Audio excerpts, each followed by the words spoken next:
Hai, kita bahas mengenai validitas lebih jauh dengan Criterion Related Validity. Referensi yang akan dipakai adalah dari buku Cohen, Swerdlik, and Sturman, chapter 6, Kaplan and Sakuzo, chapter 5, Anasasi Urbina, terutama di chapter ke-5, kemudian Standard for Educational and Psychological Testing sebagai tambahan dari perspektif yang terbaru. Apa yang akan diharapkan dari pembahasan kali ini adalah bisa menjawab pertanyaan-pertanyaan apa yang dimaksud dengan criterion validity, apa itu criterion contamination, dan dampaknya terhadap pengujian validitas. Kemudian, tipe validitas apa yang ada di dalam criterion related validity, atas dasar apa dibedakannya. Kemudian bagaimana prosedur yang digunakan untuk melakukan validasi dengan criterion validity. Kemudian kriteria apa saja yang bisa digunakan untuk melakukan pengujian criterion validity. Contoh-contohnya nanti kita akan coba bahas juga. Criterion related validity dalam hal ini adalah judgment seberapa cocok, seberapa tepat suatu tes score. Jadi pada prinsipnya yang akan kita lakukan adalah kita mengujikan suatu tes, akan menghasilkan skor yang nantinya apakah dapat digunakan untuk menyimpulkan posisi individu di dalam pengukuran tersebut dibandingkan dikaitkan dengan pengukuran dengan yang ingin dilihat. Kita sebut dalam hal ini kriterion. Nanti akan banyak dibahas juga dalam pengertian di dalam konstruk validity mengenai kriterion. Jadi dalam hal ini mungkin saya akan menyebutnya sebagai evidence atau buktinya apa tentang pengujian validitas. Jadi dalam criterion related validity yang akan dilakukan adalah dengan menggunakan concurrent. Jadi dalam hal ini kalau concurrent dikaitkan dengan masalah waktu, itu relatif bersamaan waktunya atau segera. Kemudian yang sifatnya juga prediktif. Dalam hal ini skor tes akan dilihat kaitannya dengan evidence-nya yang didapatkan dalam waktu yang sama atau segera disebut sebagai concurrent validity, dan evidence yang didapatkannya setelah pemberiannya dilakukan dalam waktu tertentu. Mungkin ini jangka waktunya dikatakan lama, disebut sebagai predictive validity. Nah, pertanyaannya adalah apa itu criterion, apa itu evidence? Dalam hal ini, criterion atau evidence itu adalah standar atau acuan yang digunakan untuk menentukan bahwa hasilnya seperti apa. Jadi dalam hal ini, evidence itu bisa berupa tes atau berupa bisa perilaku tertentu. Yang jelas dalam hal ini, tes yang sedang kita gunakan itu akan diuji validitasnya dengan menghubungkan si skor tesnya dengan hal yang lain. Hal yang lain disebut sebagai kriterion atau evidence. Evidence itu bisa apa saja, bisa berupa suatu skor tes dari tes yang lain, bisa tingkah laku tertentu, baik sifatnya individual ataupun juga sejumlah tingkah laku tertentu. Kemudian bisa juga jumlah waktunya atau penilaian baik dari diri sendiri, orang lain, atasan, bawahan, dan yang lainnya. Kemudian bisa dari diagnosis baik psikiater maupun psikolog, bisa berupa hasil dari suatu training, bisa ketidakhadiran, dan apapun yang dalam hal ini selama dalam konteksnya itu relevan, bahwa dalam hal ini evidence atau kriterionnya relevan dengan tes atau skor tesnya. Kemudian evidence-nya harus valid dan tidak terkontaminasi. Jadi dalam hal ini apa itu relevan? Relevan itu ya harus sesuai dengan yang ingin kita uji atau ingin kita evaluasi. Valid dalam hal ini adalah syarat di dalam suatu evidence, dalam suatu kriterion. Ketika kita ingin melakukan pengujian alat ukur yang sedang kita uji, maka evidence-nya tersebut harus sudah valid. Kalau tidak valid, mungkin jadi pertanyaan tambahan lagi. Validitasnya tidak sah dikatakan. Kemudian juga tidak terkontaminasi. Apa itu criterion contamination? Dalam hal ini, di mana dalam pengukuran evidence-nya itu ada sebagian kecil saja masuk di dalam prediktornya. Jadi kita punya dua hal.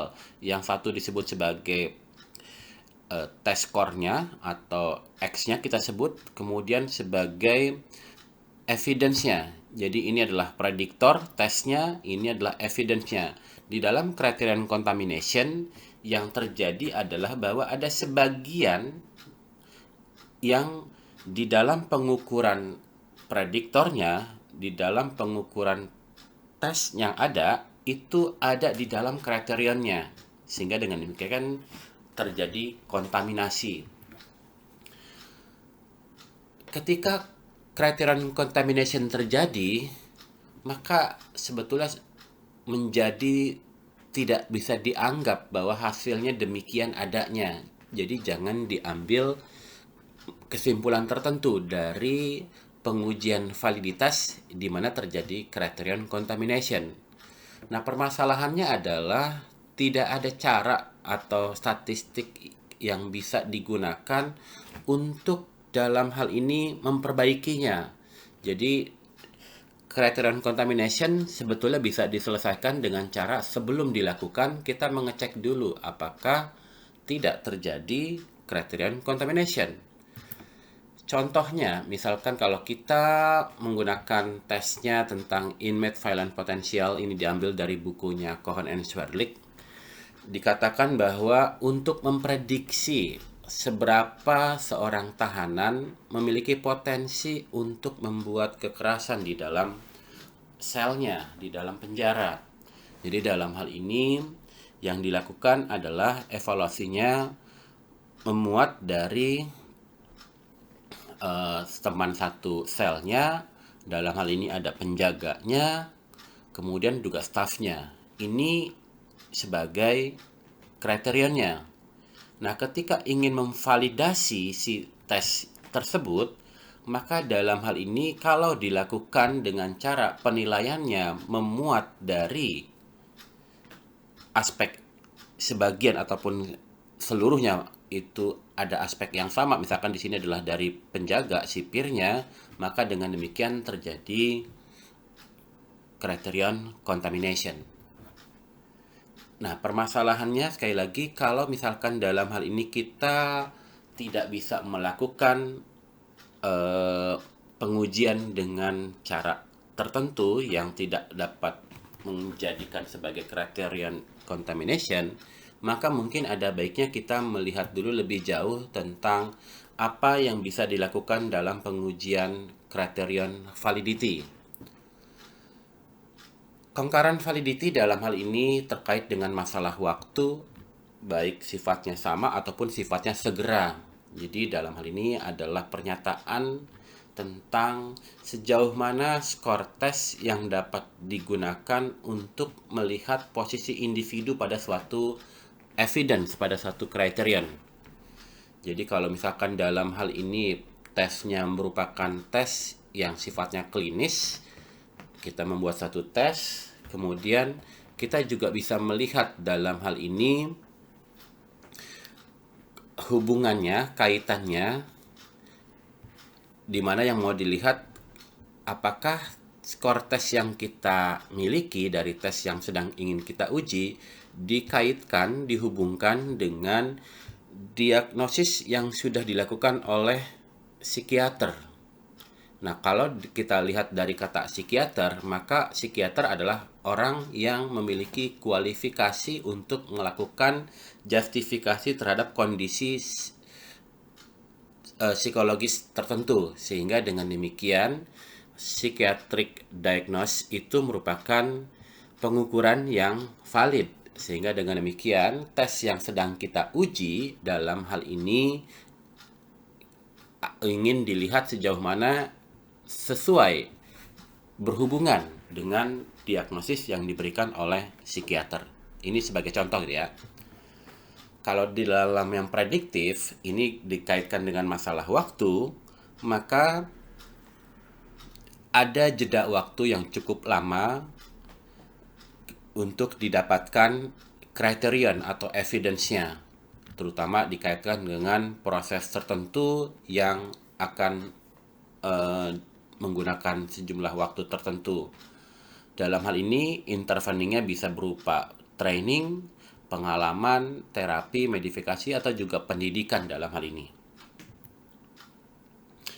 Kalau dalam predictive validity, contohnya kita ingin melihat sejauh mana kalau terutama di Amerika, penggunaan Scholastic Aptitude Test di bagian critical reading ini dapat memprediksi bagi penerimaan mahasiswa baru sejauh mana nanti SAT score yang didapatkan oleh siswa SMA akan menyebabkan performance yang tertentu di dalam pendidikannya nanti di perguruan tinggi. Jadi dalam hal ini nanti ingin kita lihat sejauh mana di dalam tes SAT Critical Reading Test itu akan berhubungan dengan performa di dalam pendidikan tinggi. Biasanya kita sebut sebagai IP, Indeks Prestasi Akademis, atau GPA ya.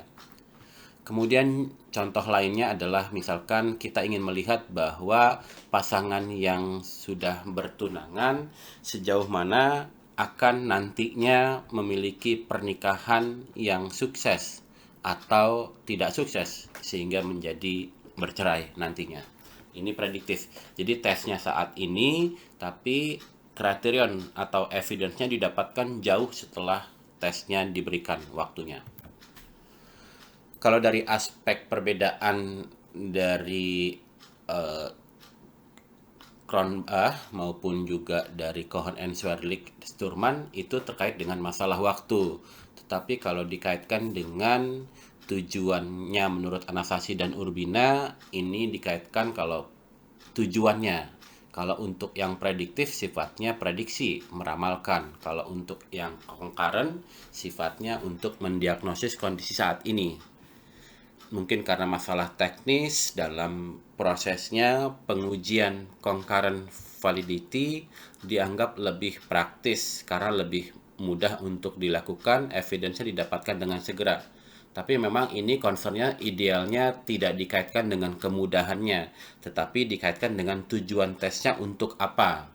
Mungkin kalau yang sering sekali digunakan dalam pendidikan tinggi, lebih banyak yang sifatnya prediktif, di mana yang akan dilakukan memprediksi keberhasilan studi ketika menjalani pendidikan tertentu, misalkan pendidikan menjadi pilot, pendidikan di perkuliahan, yang diukur dengan yang namanya performa akademis yang biasanya didapatkan ketika menyelesaikan pendidikannya. Nah, kendala yang sering sekali terjadi adalah bagaimana menentukan kriteria yang akan digunakan untuk memvalidasi alat ukur yang akan kita uji. Jadi dalam hal ini kadang-kadang kendalanya adalah apakah evidence atau kriterianya ini bisa diskor atau bisa dirumuskan secara konkret operasional. Misalkan yang sulit kali ya adalah misalkan keimanan, bagaimana mengukur keimanan seseorang, maka itu agak sulit untuk diskor. Jadi sehingga dengan demikian kadang-kadang kita perlu juga untuk melakukan pertimbangan mengenai bagaimana suatu kriterion itu dapat diukur atau diskor. Kadang-kadang kendala lainnya juga terkait dengan masalah perbedaan tempat, waktu, dan situasi. Nanti kita akan bahas di additional slide di bagian terakhir tentang apa yang menjadi isu-isu terbaru dari interpretasi criterion validity menurut standar for educational and psychological testing. Di mana dalam hal ini waktu, tempat, situasi juga akan memiliki pertimbangan tertentu untuk kita perhatikan mengenai interpretasi yang bisa dilakukan dari hasil pengujian validitasnya. Dari Anastasia dan Urbina ada 7 common categories. Jadi ini adalah kategori gitu ya, bukan nama kriterionnya. Jadi ada academic achievement sampai previously available test. Kita akan bahas sedikit-sedikit saja. Jadi dalam hal ini untuk yang 7 ini bukan tesnya, ini adalah evidence atau kriterionnya. Bagaimana suatu tes akan diuji dengan criterion related validity, baik yang bersifat concurrent maupun yang prediktif. Yang pertama kategorinya adalah academic achievement. Academic achievement dalam hal ini adalah prestasi akademis. Bisa berupa IP kalau di pendidikan tinggi, bisa berupa raport, bisa juga berupa nilai pada suatu mata kuliah tertentu. Jadi dalam hal ini kita akan menghubungkan, misalkan kita mengenal yang namanya adalah UTBK, ujian tulis berbasis komputer, yang sudah dilakukan mulai tahun lalu, sekarang sedang akan dilakukan lagi. Sejauh mana dikatakan UTBK baik untuk memprediksi keberhasilan studi di perguruan tinggi. Nanti yang akan kita lakukan adalah menghubungkan antara skor tes UTBK dengan IPK. IPK dalam hal ini bisa IPK di semester tertentu, di tahun tertentu, atau di ultimate-nya. Ultimate-nya adalah ketika menyelesaikan pendidikannya. Yang kedua adalah performance in specialized training. Jadi dalam hal ini contohnya kalau dalam pendidikan montir misalkan. Jadi montir atau mekanik pada otomotif. Jadi ketika kita ingin melihat apakah tes yang diberikan, misalkan tesnya tentang mechanical reasoning, penalaran mekanis, lalu tesnya berupa mungkin kita sebut saja sebagai paper and pencil test, di mana yang akan dilakukan oleh test takernya adalah mengerjakan tes tertulis, kemudian nanti akan dihubungkan dengan performa ketika dia menjalani training tertentu. Trainingnya adalah mekanis mungkin. Jadi dalam hal ini bisa juga dalam bentuk pendidikan non formal. Jadi di dalam pendidikan non formal juga ada berupa performance atau raportnya, atau dalam hal ini bisa saja untuk mendapatkan suatu sertifikat tertentu di mana ada nilainya. Nanti kita akan menghubungkan antara tes mechanical reasoning dengan nilai yang didapatkan seseorang pada training tertentu. Bisa juga ini mungkin trainingnya berupa menjadi pilot, juga bisa. Nanti kan dapat nilai-nilai. Yang ketiga adalah job performance. Jadi dalam hal ini biasanya dalam konteks psikologi industri dan organisasi, di mana untuk memasuki suatu pekerjaan tertentu di dalam perusahaan biasanya diberikan tes tertentu yang mungkin terkait dengan masalah bagaimana nanti dia akan bekerja. Dibuatlah suatu tes. Jadi nanti dilihat pada tes ketika sebelum masuk menjadi pegawai, nanti tesnya akan dihubungkan dengan job performance. Kita kenal mungkin istilahnya KPI, KPI, Key Performance Indicator. Jadi dalam dunia kerja biasanya ada KPI baik tahunan, mungkin ada juga semesteran, atau mungkin bahkan juga bulanan, untuk mengetahui performa kerja dari karyawan. Jadi dalam hal ini siapa yang memberikan cenderung biasanya perusahaannya dengan mekanisme tertentu. Ini KPI bisa saja berbeda-beda tergantung dari karakteristik perusahaannya. Contrasted group. Contrasted group ini adalah 2 atau lebih contrast group, biasanya 2. Dalam hal ini contrasted group bisa berupa karakteristik individunya.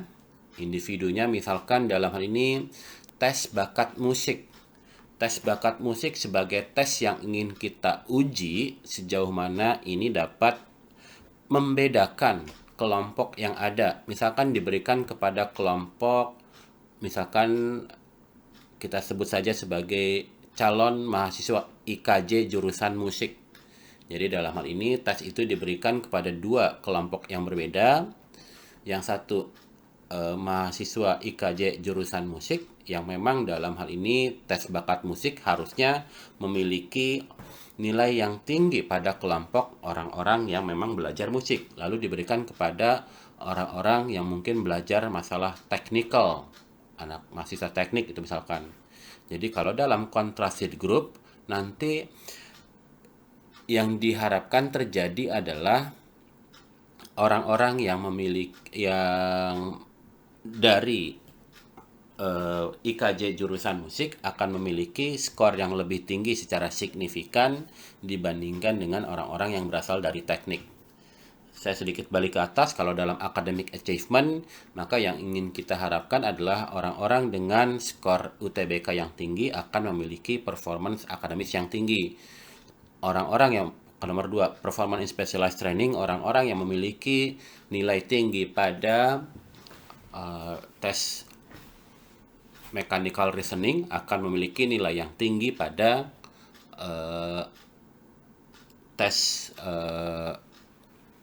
training yang sedang dia ikuti. Kalau job performance pada seleksi masuknya dia nilainya tinggi, maka KPI-nya juga akan tinggi.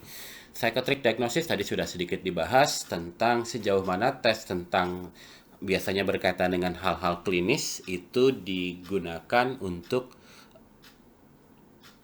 dilihat kaitannya dengan diagnosis yang diberikan oleh psikiatrik ataupun oleh psikolog. Jadi dalam hal ini diharapkan adanya kesesuaian. Rating adalah jenis pengukuran kriterion yang paling fleksibel, bisa digunakan hampir dengan semua macam tes. Jadi yang akan dilakukan adalah dalam hal ini kita memberikan tes kepada, katakanlah mungkin kita konteksnya karyawan mengisikan tentang misalkan dalam hal ini tentang job commitment, sejauh mana seorang karyawan memiliki komitmen terhadap pekerjaannya. Lalu dalam hal ini sebagai pengujian validitas menggunakan misalkan dalam hal ini concurrent validity dalam waktu yang relatif bersamaan atau segera dimintakan kepada orang lain, yaitu mungkin bisa berupa atasannya. Atasan diminta untuk menilai seberapa komitmen karyawan yang A, yang B, yang C ini dengan pekerjaannya, job commitment. Rating juga bisa diberikan oleh rekan kerja. Rating bisa juga diberikan oleh bawahan. Rating juga bisa dilakukan oleh diri sendiri, tapi dalam hal ini mungkin akan sangat bias. Nah, bias ini juga akan terjadi walaupun tidak dilakukan oleh dirinya sendiri, di mana pengetahuan dari rater terhadap yang di-rate itu mungkin saya nggak terlalu kenal dia, maka mungkin menjadi kriterion yang tidak valid. Jadi nanti pada prinsipnya yang akan dilakukan sekali lagi menghubungkan antara skor tes dengan kriterionnya. Untuk yang previously available test, kalau menurut Anastasia dan Urbina mungkin boleh dikatakan ini agak khusus karena biasanya kalau untuk konteks membuat short form dari suatu tes, kita punya previous testnya adalah tes dengan jumlah item ada 100. Kemudian kita ingin mereduksi menjadi jumlah yang lebih sedikit itemnya, katakanlah 50. Jadi dalam hal ini kita akan melakukan pengujiannya dengan cara menghubungkan dari tes yang 100 item dengan tes yang baru yang merupakan short formnya dengan 50 item. Nanti ingin kita lihat sejauh mana dalam hal ini korelasinya, apakah masih tinggi apa tidak. Kalau korelasinya masih tinggi, maka kita bisa menggunakan bahwa tes yang short form ini juga relatif mengukur hal yang sama dengan previously available test. Jadi ini boleh dibilang long form and short form testnya. Ini contoh kalau di dalam yang berkaitan dengan job performance. Saya mungkin ambil dari bukunya Kaplan and Sakuzom. Job sample dalam hal ini menyediakan contoh yang baik untuk concurrent validity. Ini bisa juga untuk yang sifatnya concurrent maupun yang prediktif. Kalaupun sifatnya dalam hal ini yang concurrent, maka di dalam memilih calon karyawan biasanya kita akan diberikan informasi yang sedikit sekali, mungkin hanya berbasis berkas, berbasis mungkin esai dari ketika mereka calon karyawan ini apply, mungkin dia diminta untuk memasukkan sejumlah berkas, ijazah lah, sertifikat, atau dalam hal ini juga wawancara. Jadi dengan demikian maka bisa saja dilakukan dalam hal ini sample behavior yang nantinya mereka akan kerjakan. Contohnya ini saya tulis dengan font kecil, bahwa untuk memilih mechanics maintenance, jadi dalam hal ini kita perlu juga membuat semacam job sample. Kira-kira bisa nggak ya kalau dia diminta untuk melakukan sesuatu, untuk melakukan pekerjaannya yang terkait dengan pekerjaan mekanis. Jadi yang akan dilakukan adalah diberikan tes berupa job sample. Jadi dalam hal ini tesnya adalah job sample, diminta untuk melakukan sesuatu yang memang relevan untuk yang nantinya mereka akan kerjakan. Nah, memang perlu hati-hati juga kalau misalkan yang blue collar itu mungkin tidak terlalu cocok untuk tes yang sifatnya job sample, karena ini lebih untuk yang white collar, untuk yang pekerja praktek gitu. Nah, masalahnya adalah untuk yang sifatnya blue collar yang memerlukan manipulation object, yang kemampuan berpikir penalaran mungkin tidak terlalu cocok. Jadi perlu juga dipertimbangkan bagi kita, kalau kita mau menggunakan kriterion yang mana, maka harus dilihat relevansinya.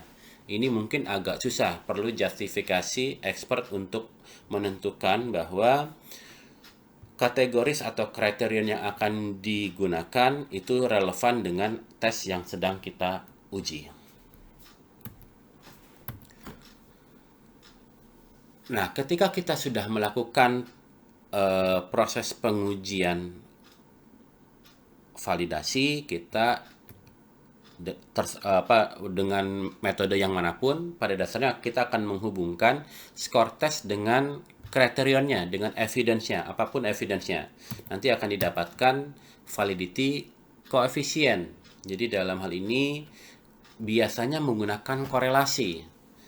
Nah, validity coefficient ini sebetulnya tidak hanya untuk yang criterion related validity. Pada validitas konstruk juga menggunakan umumnya adalah korelasi. Jadi yang akan dilakukan, kita punya dua pengukuran. Pengukuran yang pertama adalah skor tes yang sedang kita uji validitasnya, dan pengukuran yang ada di dalam kriterion. Tidak mesti berupa skor, bisa juga berupa kategori. Misalkan tadi yang contrasted group, skornya ini adalah kelompok yang IKJ musik 1, yang technical itu 2 misalkan, itu berupa skor. Kita akan gunakan korelasi untuk dinyatakan sebagai validitas koefisiennya. Nah, kalau kita mau melakukan pembuatan alat ukur sebagai test developer, apalagi kalau tesnya nantinya akan digunakan untuk real situation, maka harus dilaporkan nih di dalam manualnya nanti, agar tes user dapat membacanya dan dapat mengetahui seberapa baik bahwa si tes tersebut untuk mengukur tujuan tertentu. Jadi memang agak sulitnya adalah ketika kita membuat tes, lalu dalam prosesnya itu tidak mendapatkan nilai validitas koefisien yang tinggi, sehingga mungkin nantinya kalau ini bentuknya merupakan dalam tanda kutip jualan, maka mungkin jualan kita tidak akan banyak dibeli oleh test user. Jadi penyusunan tes, pengembangan satu tes itu relatif juga proses yang agak sulit untuk dilakukan kalau kita tidak punya keilmuannya, sehingga kalau misalkan dalam hal ini merupakan concern bagi test user untuk mengetahui bahwa tesnya valid atau tidak untuk mengukur tingkah laku tertentu atau tujuan tertentu, maka mungkin perlu kita antisipasi di awal dengan mengadministrasikan tes secara terstandar, kemudian juga mengikuti kaidah-kaidah, dan juga untuk menentukan tujuan tesnya apa yang akan digunakan untuk melakukan pengujian satu tes. Jadi ini perlu sangat dipertimbangkan. Karena tes bisa saja valid untuk tujuan tertentu tapi tidak valid untuk tujuan yang lainnya. Jadi dengan demikian perlu dijelaskan di dalam manual tesnya bahwa tes yang dibuat, katakanlah tes X, itu spesifik purpose-nya apa, sehingga dengan demikian akan lebih meyakinkan bagi tes user untuk menggunakan tes yang kita kembangkan. Pertanyaan lanjutannya adalah ketika kita melakukan pengujian validitas dan mendapatkan koefisien korelasi tentang validitas koefisiennya, pertanyaannya berapakah dikatakan untuk menjadi valid? Pada dasarnya, angka yang didapatkan dari pengujian validitas biasanya justru tidak terlalu tinggi. 0,3 sampai 0,4 itu adalah yang biasanya didapatkan dalam pengujian satu tes. Jadi kalau misalkan menjadi sangat tinggi, 0,6 itu mungkin lebih baik lagi. Tapi mungkin akan jadi aneh ketika suatu tes ketika diujikan korelasi sangat tinggi. Jadi dengan demikian mungkin bisa perlu kita pertimbangkan lagi apa yang dilihat dari validitas suatu alat ukur koefisiennya. Pada dasarnya memang yang semakin tinggi semakin baik secara umum. Jadi yang dilihat dalam hal ini ada dua hal. Yang pertama adalah besaran nilai korelasinya 0, berapa, atau nilai signifikansinya. Tapi memang ini ada pertimbangan tertentu, ada isu, nanti juga dijelaskan, saya tambahkan dengan penjelasan dari Standard for Educational and Psychological Testing mengenai nilai korelasinya didapatkan dari berapa sampel size-nya. Sekali lagi, biasanya angkanya 0,3, 0,4 sudah cukup untuk dikatakan tinggi. Dua pandangannya adalah mengenai koefisiennya harus cukup tinggi untuk dapat mengidentifikasi dan membedakan test taker untuk target atribut tertentu. Kalau menurut Anastasia Urbina, ini kaitannya lebih ke signifikan tidaknya dalam besaran nilai korelasinya. Tapi memang hubungannya adalah semakin tinggi nilai koefisien korelasinya, cenderung akan jadi lebih signifikan. Kalau ada slide ini berarti sifatnya tambahan dari yang minimal diberikan secara umum. Ketika kita ingin memprediksi kriteria tertentu, ini kita harus pastikan bahwa kriterianya tersebut harus berkaitan. Kalau tidak berkaitan, maka tidak bisa menjadi evidence atau kriterion dalam pengujian validitasnya. Nah, jadi dalam hal ini ada incremental validity, di mana yang akan dilakukan, kita juga punya tambahan prediktor, kita punya tambahan kurang lebih hal lain yang ingin kita lihat untuk menentukan atau memprediksi, memperkirakan kondisi tertentu. Misalkan GPA atau IPK dalam konteks Indonesia biasanya digunakan untuk melihat keberhasilan studi. Tetapi GPA ini bisa berupa hal yang lain. Jadi kita breakdown. Jadi kalau kita lihat bisa saja GPA itu merupakan hal yang dilihat dari berapa banyak waktu yang digunakan untuk di dalam keperpustakaan. Kemudian berapa banyak waktu yang digunakan untuk belajar. Berapa banyak itu jam tidurnya selama mungkin terlebih spesifik dalam periode ujian. Nah, jadi kalau misalkan dalam hal ini incremental validity, ini memang membutuhkan studi tambahan.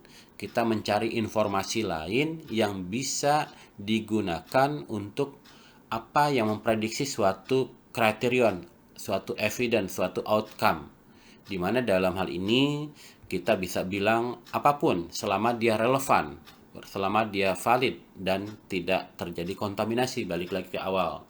Nah, permasalahannya dari sejumlah studi ini dan mungkin juga concernnya bisa ada tambahan waktu untuk melakukannya, kita perlu juga melihat nantinya ada mungkin beberapa yang sangat overlap. Cenderung misalkan kita katakan orang kalau datang ke perpustakaan cenderung biasanya untuk belajar atau yang berkaitan dengan belajar. Jadi dengan demikian mungkin korelasi antara jumlah waktu mahasiswa ke perpustakaan juga akan berkorelasi tinggi dengan jumlah jam belajarnya. Sehingga nanti dari sejumlah hal yang ada, kita akan gunakan dalam konteks analisis statistik disebut sebagai multiple regression. Nanti kita lihat mana yang paling berpengaruh terhadap outcome-nya atau GPA-nya. Ini sifatnya tambahan ya, jadi nanti kalau ada slide yang ada tambahannya merupakan tambahan dari materi yang umum. Ketika kita sudah mendapatkan koefisien validitasnya, ya kalau dikatakan bahwa terkait dengan tujuan tes ini memang harus diselesaikan di awal. Mungkin dalam hal ini kalau dalam pembahasan classical validitas itu dikatakan bahwa masih terbagi menjadi kriterion, construct, content validity. Tapi kalau dalam psikometrik yang modern biasanya memang sifatnya unitary, jadi cuma satu aja. Jadi dalam hal ini memang kalau dikaitkan kadang-kadang apakah di dalam pengujian validitas tertentu ini masuk ke construct validity atau ke content validity. Ini memang nanti terlihat juga ada perbedaan referensi. Misalkan saya tambahkan di sekarang saja bahwa dalam Anastasia Urbina yang namanya contrasted group itu merupakan criterion validity. Kita mau melihat performa dari dua kelompok yang berbeda dalam suatu hal yang diukur dalam suatu tes. Misalkan tadi kita sebut sebagai tes bakat musik pada mahasiswa IKJ dan mahasiswa teknik. Nah, kalau di dalam referensinya Cohen and Swerlik itu untuk dua kelompok yang berbeda disebut sebagai distinct group, masuk ke dalam validitas konstruk. Jadi dalam hal ini bisa saja dilihat dari teori konstruknya, apakah memang ada hubungan yang relevan antara skor tes yang kita ujikan dengan evidence yang ingin kita ingin tahu kaitannya dengan tes tersebut. Jadi kalau dikaitkan dengan metode pengujiannya, mungkin kalau ini dibagi menjadi dua, yaitu yang kriterion dan yang prediktif. Untuk yang sifatnya criterion validity terkait dengan masalah prediksinya, terutama untuk yang berkaitan dengan hal-hal yang krusial, misalkan kalau kita ingin mendapatkan karyawan yang baik, maka pada tes ketika diujikan dengan job performance diharapkan korelasinya kuat sehingga dia jadi signifikan. Jadi kalau dalam hal ini mungkin akan lebih aman dalam tanda kutip ketika kita menggunakan tes yang sangat-sangat signifikan, korelasinya sangat tinggi sehingga kita bisa lebih yakin mengenai kondisi yang sebenarnya dari individual test takernya. Ketika misalkan kita dapatkan ini angkanya sangat tinggi, korelasinya 0,8, maka kita akan melihat bahwa nilai SIMAK UI ataupun UTBK dengan IPK ada korelasi plus 0,8 signifikan pada 5%. Ini yang akan kita interpretasikan adalah sejauh mana berapa banyak yang bisa dijelaskan oleh prediktor terhadap outcome-nya. Atau dalam istilah korelasi kita sebut sebagai proportion of determination. Jadi kita kuadratkan nilai korelasi, koefisien korelasinya untuk menjadi explain variance. Jadi korelasi biasanya memang dalam hal ini umumnya harus nilainya positif. Nanti kita kuadratkan menjadi penjelasan explain variance prediktor terhadap outcome. Jadi kalau dikatakan dua hal, ini tinggi, ini signifikan, maka dikatakan tes itu valid untuk. Jadi kalau dalam hal ini penekanan dalam validitas adalah valid untuk apa?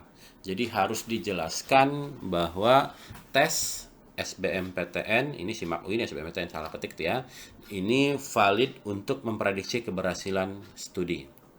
Jadi sekali lagi, validitas concernnya valid untuk. Kalau mau ditambahkan mungkin dengan konteks tempat juga boleh. Konteks tempat itu misalkan di Indonesia, dan konteks waktu mungkin saat tahun lalu gitu, ataupun dekade ini, ataupun selama ini. Oke, ini tambahannya sebagai perspektif tambahan tentang koefisien validitas. Jadi yang pertama adalah kita melihat apakah bahwa change in the cause of relationship ini boleh dikatakan apakah masih terjadi perubahan data atau tidak. Jadi kalau misalkan kalau kita lihat, kita misalkan UTBK itu mungkin juga menarik dilakukan. Kalau tahun lalu itu tiap weekend, Sabtu dan Minggu, lalu setiap weekend itu disampaikan posisi skornya. Jadi bisa saja kalau nanti posisinya akan berubah sejalan dengan perjalanan UTBK yang belum selesai. Jadi dalam hal ini kalau masih terjadi perubahan, maka sebaiknya jangan terlalu cepat untuk disimpulkan dahulu. Kemudian yang kedua adalah tentang what does criterion mean. Jadi dalam hal ini kita perlu melihat dulu apakah dalam hal ini kriterionnya itu apakah dia valid atau tidak valid. Jadi dalam hal ini kita perlu melihat apakah bahwa si kriterionnya tersebut tepat atau tidak valid untuk dijadikan sebagai kriterion. Kemudian kita lihat juga subjeknya atau partisipan di dalam pengujian validitasnya, apakah validitas yang sama atau berbeda dengan yang kita akan lakukan pengujiannya. Jadi misalkan ketika kita mau melakukan pengujian validitas alat ukur yang kita buat, lalu kita menggunakan pengujian dengan misalkan metode tertentu, kita lihat apakah ini pada pengukuran yang pada kriterion itu sama tidak dengan populasi yang sedang kita ambil. Misalkan kalau yang ini pengujiannya pada karyawannya dalam tanda kutip mungkin di rumah sakit, perawat katakanlah, tapi kira-kira akan beda nggak ya dengan kalau diambil pada misalkan akuntan. Jadi kalau berbeda mungkin ada pertimbangan tertentu ketika kita menginterpretasikan koefisien validitas yang didapatkan. Berikutnya adalah tentang sample size. Apakah sample size cukup sesuai atau tidak? Jadi kadang-kadang memang kalau terlalu sedikit dikhawatirkan mengenai validitasnya, sehingga mungkin tidak akan mencapai nilai korelasi yang tinggi. Tapi kalau terlalu banyak juga akan jadi sangat signifikan. Jadi perlu kita lihat apakah sesuai apa tidak terlalu banyak ataupun tidak terlalu sedikit. Never confuse the criterion with the predictors. Jadi kadang-kadang memang kita agak sulit menentukan ini kriterion atau ini prediktor.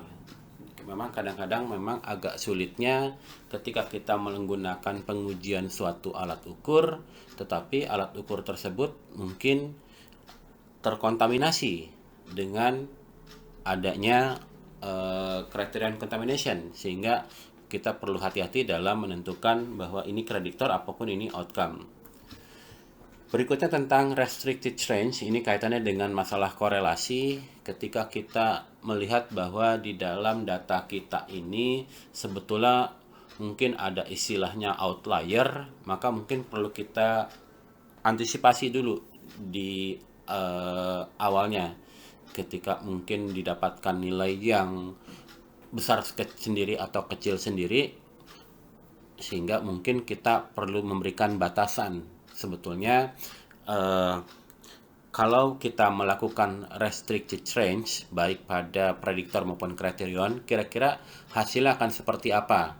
Jadi mungkin ini kaitannya ketika kita punya range data yang sangat luas, sehingga perlu kita juga kaitkan dengan masalah kalau kita berikan range tertentu, apakah terjadi perbedaan koefisien validitas atau tidak, dikaitkan dengan batasan yang kita lakukan. Kemudian review evidence for validity generalization mungkin dikaitkan dengan masalah juga sampelnya, apakah bisa digenerasikan pada populasi yang berbeda ataupun yang lebih luas atau tidak. Kemudian consider differential prediction, karena bisa saja dalam hal ini kalau tes yang kita gunakan itu berbeda dengan tujuannya dengan yang sebelumnya, apakah masih terjadi hasil yang sama atau tidak. Cenderung biasanya kita perlu jelaskan bahwa tes ini valid untuk itu tapi tidak valid untuk ini. Oke, untuk lebih jelasnya silahkan slide ini dilihat di bukunya Kaplan and Sakuso di chapter 5 di bagian criterion validity. Oke, terima kasih. Sampai ketemu lagi di construct validity.